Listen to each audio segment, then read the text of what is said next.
Halo semua, beta nama Ronan, beta mahasiswa ilmu komunikasi Undana, dan beta adalah founder dari Anywhere Foto Kupang. Oke teman-teman, ini adalah video vlog pertama ya, dan semoga kedepannya akan sering ada video-video serupa. Jadi teman-teman, kalau teman-teman menyaksikan ini sekarang beta tayangkan di YouTube, dan di YouTube ini adalah akun YouTube pribadi. Jadi teman-teman tolong subscribe karena kedepannya beta akan buat lebih banyak video lah.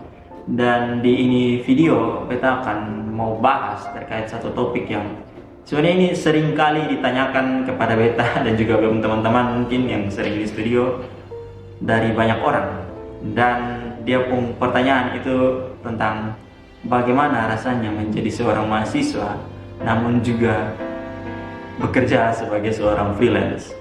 Dan itu yang mungkin beta mau sharing ke teman-teman sedikit. Oke, sebelum kita masuk ke situ, beta mau perkenalan sedikit dulu terkait punya diri. Jadi tadi beta sudah sampaikan secara singkat, namun beta mau jelaskan lebih lagi.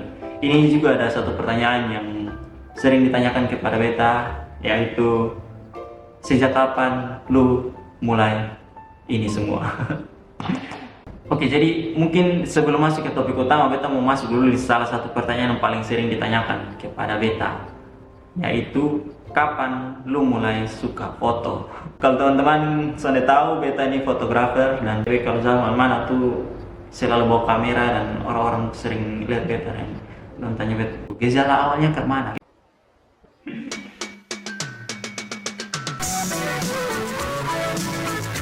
Beta mulai suka foto tuh sebenarnya dari semenjak beta lulus SMP. Namun waktu itu beta masih suka foto-foto pakai HP lah begitu. Istilahnya beta mulai belajar cara foto pakai mode manual dan sebagainya itu setelah beta lulus SMP dan beta masuk SMA. Nah, awalnya beta belum pernah pakai kamera, dan beta mulai pakai kamera saat beta tahu kalau ternyata bepung kakak nona yang waktu itu adalah seorang ibu guru, dia beli kamera dan dia cuma pakai satu kali kemudian simpan di lemari. Nah, semenjak itu hari teman-teman, setiap hari itu beta bawa itu kamera ke sekolah. Jadi anak SMA yang tiap hari ke sekolah bawa kamera, isi dalam tas, itu beta. Ini sudah direkomendasikan teman-teman karena kamera bisa rusak, tapi ya belajar dari kesalahan. Jadi teman-teman, beta setiap hari kerjanya cuma foto-foto. Beta di kelas bertemu kawan dong, kawan SMA pasti tahu beta suka foto-foto. Tapi pada waktu itu kamera yang pakai itu adalah Canon EOS M6 yang pakai sampai sekarang. Ini ada rekam ini video, dan teman-teman tentu sering minta beta foto-foto dong di kelas begitu. Semuanya beta inisiatif sih, dan di hasil foto semua tuh jelek. Ya satu dua bagus sih, tapi kebanyakan jelek karena waktu itu beta belum tahu caranya setting kamera. Bahkan beta sudah tahu apa itu format RAW, format JPEG. Beta cuma pakai itu kamera untuk ya have fun sebegitu dengan teman-teman, sekedar foto.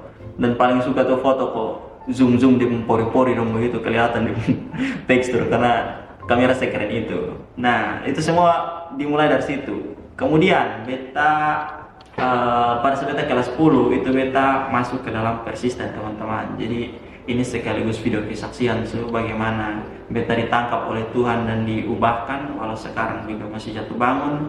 Tapi ya dulu tuh separah itu teman-teman, dan beta bersyukur beta bisa masuk ke persisten dan beta bisa kenal Tuhan di sana, bisa belajar banyak hal, dan beta bisa ketemu orang-orang hebat yang ada di sana yang sampai sekarang teman-teman sering sama-sama.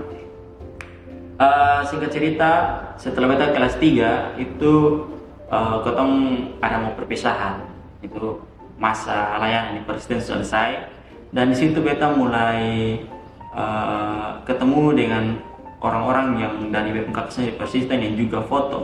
Itu ada Kak Ega, ada Kanaldo, Kak Johnson, dan Kak Adnan dan lain sebagainya. Itu orang perkantas semua teman-teman. Dan beta awalnya itu diajak oleh Kak Ega karena Kak Ega lihat beta suka pegang kamera, tapi beta sempat setting. Akhirnya pada waktu itu masih ingat ada kelas fotografi dan Kak Ega suruh beta daftar. Itu ikut kelas fotografi ada Skolmus. Ya, itu kelas street fotografi. Yang waktu itu kasih jadi ketua mentor tuh Kak Apet Tayu. Teman-teman bisa cek di Instagram. Dan itu 2 hari kalau tidak salah ikut di kelas, 2 hari atau 3 hari beta lupa. Kemudian setelah itu mulai belajar dia punya lebih dalam begitu hunting foto, dan semakin suka hunting foto. Dan setelah beta tamat dari SMA 3 itu beta jadi aktivis di Perkantas, dan beta gabung ke dalam kepanitiaan dari Camp KTB. Nah, kalau teman-teman sudah tahu itu Camp KTB itu camp waktu itu tuh kota buat camp regional, itu acara dari Perkantas yang sering dilakukan setiap berapa tahun, gue lupa. Tapi waktu itu bisa di panitia, dan ketong mahasiswa jumlah panitia itu kurang lebih 20-an orang. Dan waktu itu mungkin bisa lupa dari jumlah pasti, tapi waktu itu ketong cari dana sebanyak 200-an juta, 260 berapa juta bisa lupa. Itu ketong panitia dan ketong cari dana untuk buat kegiatan Bible Camp, dan itu sungguh angka yang fantastis teman-teman, dan itu hanya bisa tercapai karena memang penyertaan Tuhan. Saya ketong semua mahasiswa bisa cari sebanyak itu. Ketong cari dana selama 1 tahun, dan selain ketong kontak donatur di alumni, ketong juga lakukan usaha dana. Nah, ini yang dia punya letak semua dimulai dari sini. Jadi ketong usaha dana itu ketong lakukan segala jenis usaha dana. Tentunya ketong mau jual ayam, ketong mau pilih, ketong pernah cabur rumput di orang ke rumah. Cabur rumput selama berapa hari, 3 hari itu habis-habis. Dia punya rumah rumput itu sungguh luar biasa teman-teman. Itu baru berapa lihat ada halaman rumah yang sehutan itu dan sesadis itu. Itu sampai tangan ini membalukas. Dan lainnya tuh ketong pernah usaha cat rumah, jual pakaian, pokoknya segala usaha dana itu ketong ambil supaya bisa dapat dana itu. Dan salah satunya itu usaha dana foto teman-teman. Nah, di Perkantas tuh ada banyak orang-orang yang suka di media kreatif begitulah, isinya bikin video, bikin konten begitu, fotografer, itu ada musik, itu banyak sekali di Perkantas. Nah, waktu itu ketemu punya kakak staff itu Kak Ega magang staff siswa. Nah, si Kak Ega ini yang mulai ajak-ajak ketemu untuk usaha dana foto. Jadi waktu itu ketemu foto di acara wedding, dan beta masih pemula, setting juga masih parah-parah juga, intinya sudah tahu basic. Ikut itu acara wedding dan foto di sana. Ketemu saya digaji sih selama beberapa hari itu, cuman dapat pengalaman yang sangat mahal, dan dari situ beta mulai belajar sama-sama dengan Kak Ega. Dapat banyak evaluasi juga beta dengan Kanaldo waktu itu, hingga selesai. Setelah dari situ ketong mulai ambil job sendiri begitu, job foto wisuda, job foto yang lain. By the way, di Perkantas juga ada studio. Nah, beta belajar terkait pegang studio itu dari Perkantas. Nah, kemudian setelah itu camp selesai, ketong sudah dapat ketemu dana, itu usaha tetap berlanjut karena masih ada camp-camp lain juga. TPS usaha tetap itu usaha foto. Jadi beta mulai ambil job sampai ketong pernah buat grup itu namanya fotografer pecinta usaha dana. Itu kan sempat dapat doi dari itu usaha dana foto. Nah, sampai beta kuliah semester beta lupa awal-awal itu masih jadi maba, beta ambil job pertama sendiri. Nah, itu foto di beta lupa beta kesini cari beta foto kegiatan bersih-bersih pantai, dan beta terima uang pertama dari situ. Itu sangat wow, rasanya luar biasa, pegang uang sendiri itu ada di kepuasan teman-teman. Nah, itu semenjak itu saat beta mulai beranikan diri untuk ambil job begitu, job foto sendiri, tapi ambil job yang kecil-kecil begitu. Nah, kemudian dari situ beta bertemu dengan lebih banyak lagi orang hebat. Salah satunya yang berpengaruh di punya dunia perfotoan ini, ajar kami banyak hal, itu Kak Arta. Nah, beta masuk Jikom, beta ketemu Kak Arta, dan disitu Kak Arta ajar beta cara setting profil warna di webcam kamera. Dan itu beta terbawa sampai sekarang, dan jadi salah satu hal yang paling bermanfaat. Kemudian beta ketemu Ian akhirnya. Nah, singkat cerita beta dari Ian ini ketemu ini sama-sama dari Persisten. Ian waktu itu juga bareng pengurus dari Persisten. Ini sama 2 atau 4. Nah, jadi ketemu anak-anak Persisten satu kota Kupang itu di bareng pengurus itu bakenal gitu, karena ketemu sering ikut kegiatan sama-sama. Nah, dari situ beta ketemu lah Ian, dan beta ajak dia untuk ikut foto.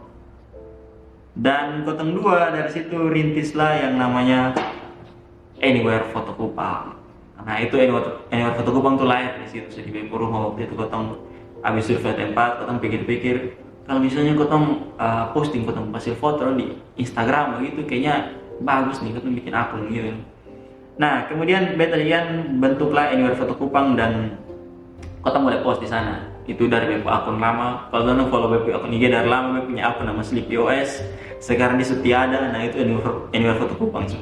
Jadi banyak juga yang kaget langsung pernah follow Anywhere Foto Kupang, tiba-tiba langsung follow Jamar teman-teman, itu BP akun second yang langsung kepake lah.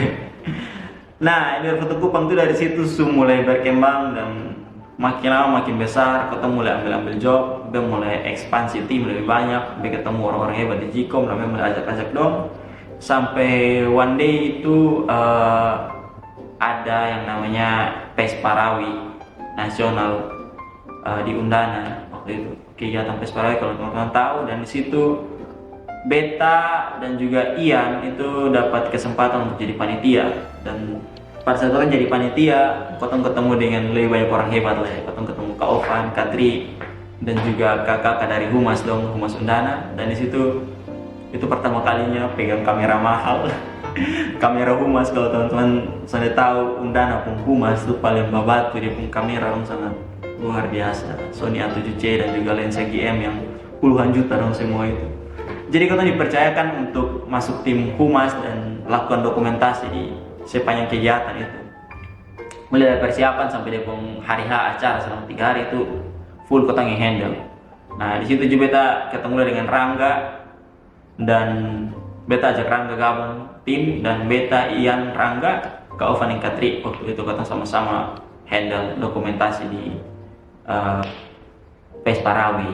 Nah dari situlah kita mulai kenal lebih banyak orang lah, kita mulai berani ambil job lebih banyak lah, mulai ambil job video. Dan acara itu sukses, kita punya video tayang, hasilnya memuaskan, fotonya memuaskan. Kita akhirnya dikenalkan dari Kak Ovan dengan petinggi-petinggi di Humas dan dengan BP Undana, dan akhirnya kita dapat kesempatan untuk kelola ini studio foto nih. Nah ini studio foto nih teman-teman, tahun lalu tuh sudah dibentuk, sudah diresmikan oleh Bapak Rektor, cuman karena belum ada yang kelola jadi masih masa-masa penjajakan. Jadi saat ini Kotong dipercayakan untuk sementara Kotong kelola ini studio begitulah, sampai ya istilahnya dia ada nama lah begitu, dikenal dulu lah begitu. Nanti urusan kontrak dan lain baru diperpanjang apalah itu urusan nanti. Tapi untuk saat ini yang pasti ini studio Kotong yang handle, dan saat ini Kotong lagi berusaha untuk promosi ini studio dengan segala paket yang ada. Dan target utama Kotong adalah mahasiswa Undana. Jadi teman-teman, kalau teman-teman mahasiswa Undana dan teman-teman ingin foto di studio, jangan lupa Undana tuh punya studio foto. Dan ini letak nih di dekat klinik Undana sini. Bank ini di samping bengkel Undana, belakang bengkel Undana. Jadi teman-teman ketik saya di Google itu studio foto dan podcast Undana, nanti yang muncul teman-teman. Oke, jadi mungkin itu sedikit ya cerita terkait bagaimana bisa sampai di saat ini dengan teman-teman yang sekarang. Kita kembali ke topik utama, bagaimana rasanya jadi mahasiswa sekaligus freelance.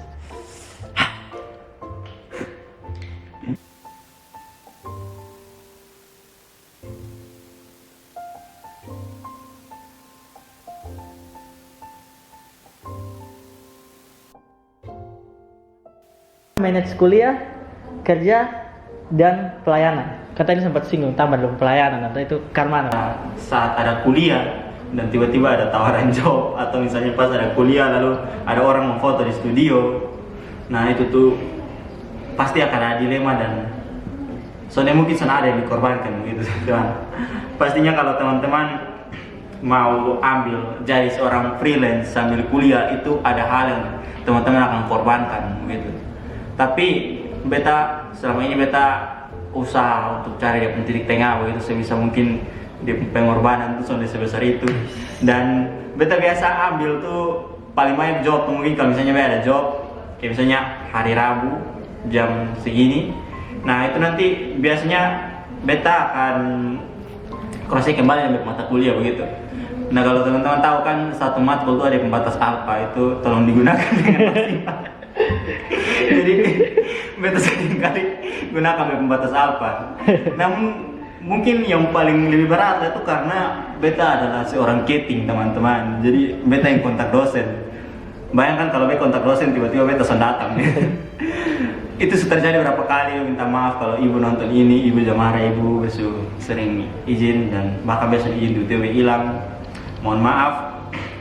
Tapi intinya itu teman-teman, cari dia punya balance begitu tuh. Bagaimana teman-teman bisa manfaatkan teman-teman punya izin di kuliah dengan teman-teman punya kerja begitu.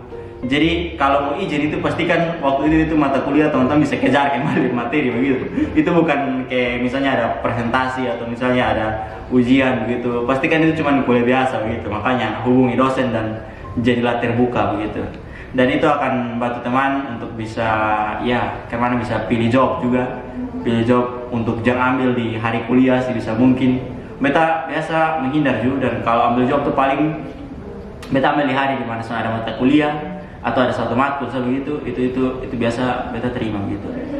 Nah kalau yang paling satu lah yang paling mungkin ini cerita pengalaman tadi lu tanya kemana manage kuliah itu. Nah ini salah satu pengalaman yang mana akan teman-teman temukan.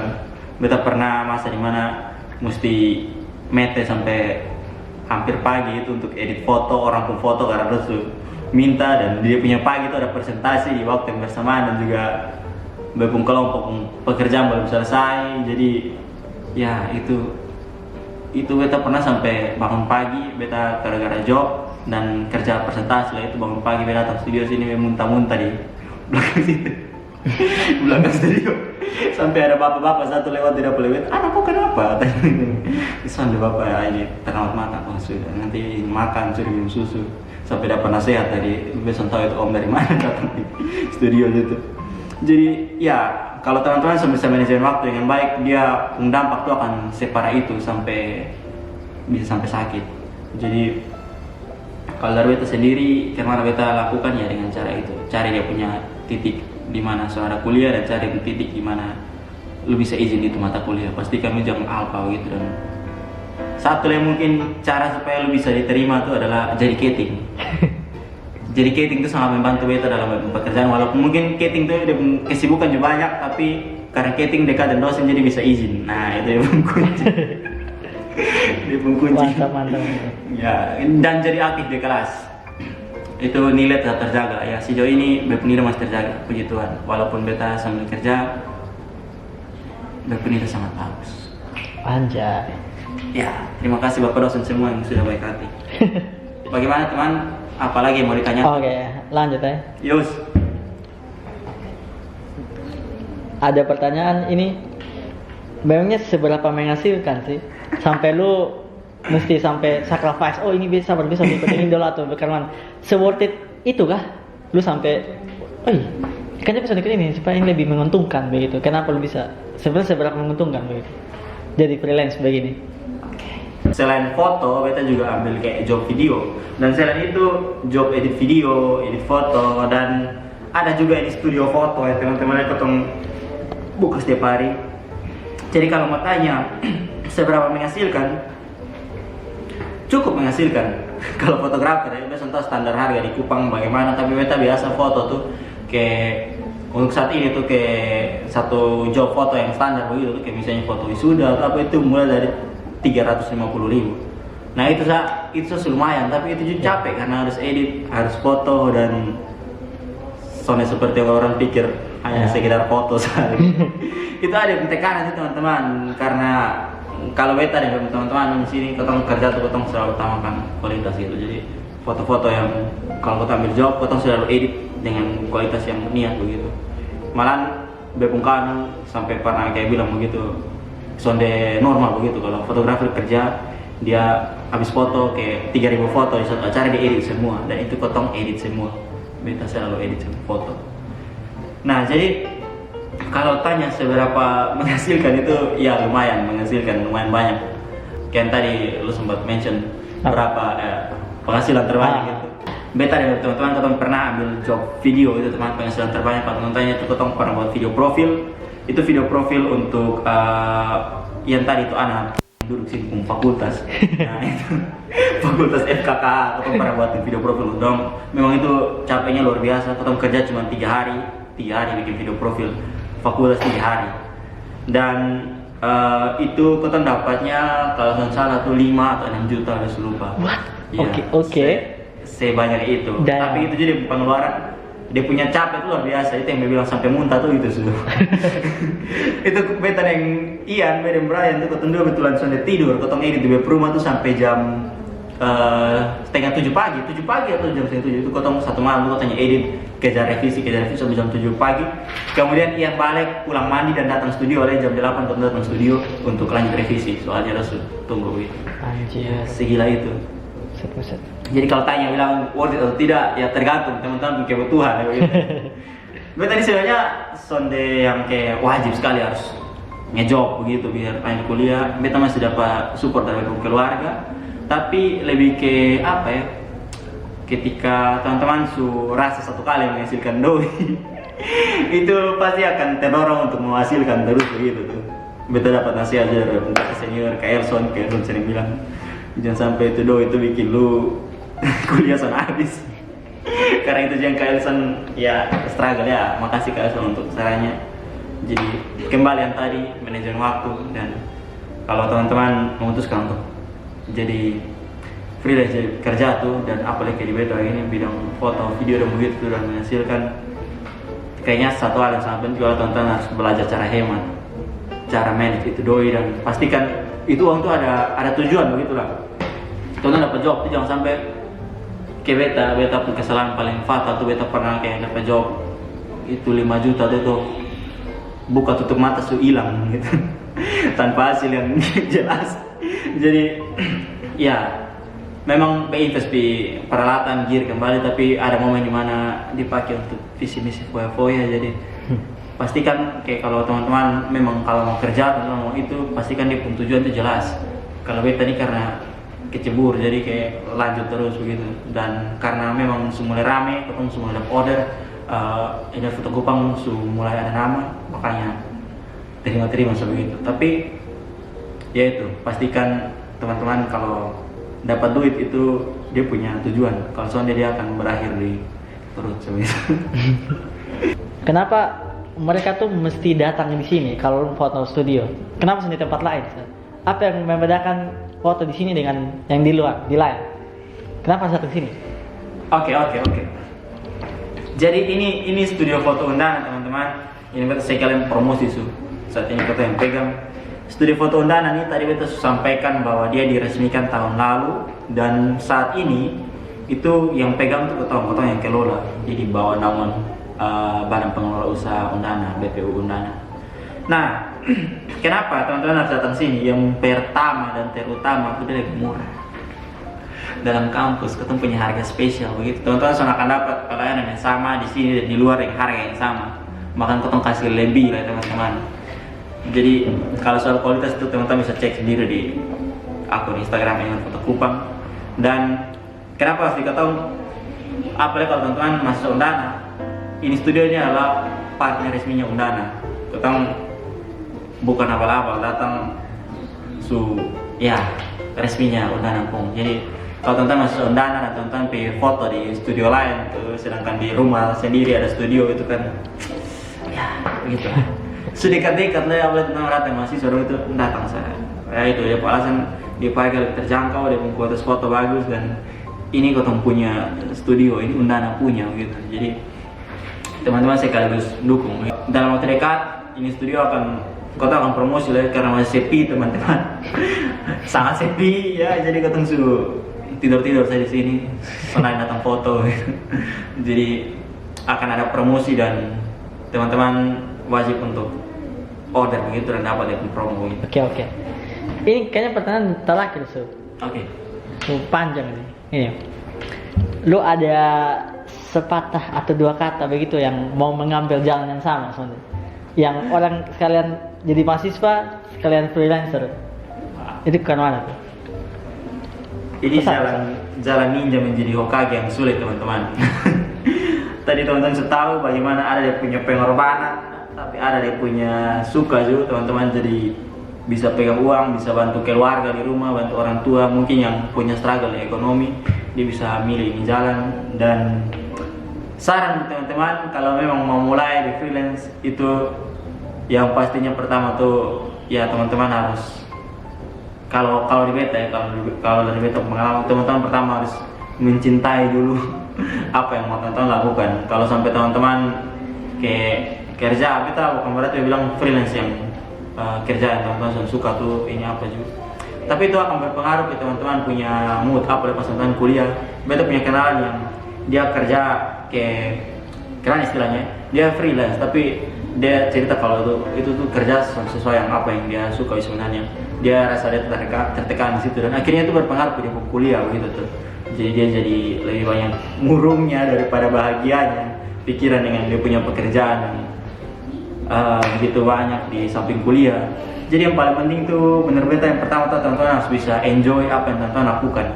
Itu cara bagaimana bisa bertahan sampai sekarang karena yang beta suka di dunia fotografi, videografi, dan beta bisa sampai sekarang juga karena beta tertarik itu dari awal dan beta bisa enjoy, bisa kembangkan diri di sini.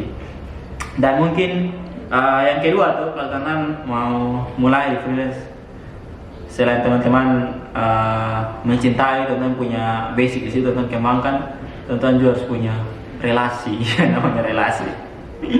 Beta bisa sampai di sini, ini kalau beta sendiri bisa sampai sini. Beta kenal banyak orang hebat yang bantu beta buka jalan dan bisa sampai di saat ini. Terlalu banyak orang juga punya belakang yang membantu begitu. Jadi kalau sendiri itu akan sangat susah. Carilah komunitas, carilah orang-orang yang bisa mendukung teman-teman, carilah teman yang apa ya, istilahnya bisa mengarahkan teman-teman untuk jadi lebih bijak dalam melakukan pekerjaannya begitu di samping kuliah. Siapa ya? Mungkin itu saja. Kayaknya itu. Oke. Ada pertanyaan lain, Kak Tari? Cukup sih. Cukup. Coba, oke. Sip. Jadi mungkin teman Rio mau ke sini. Terima kasih teman Rio yang sudah membantu beta untuk bikin ini video. Jadi dekat. Oh, Oke. Sip.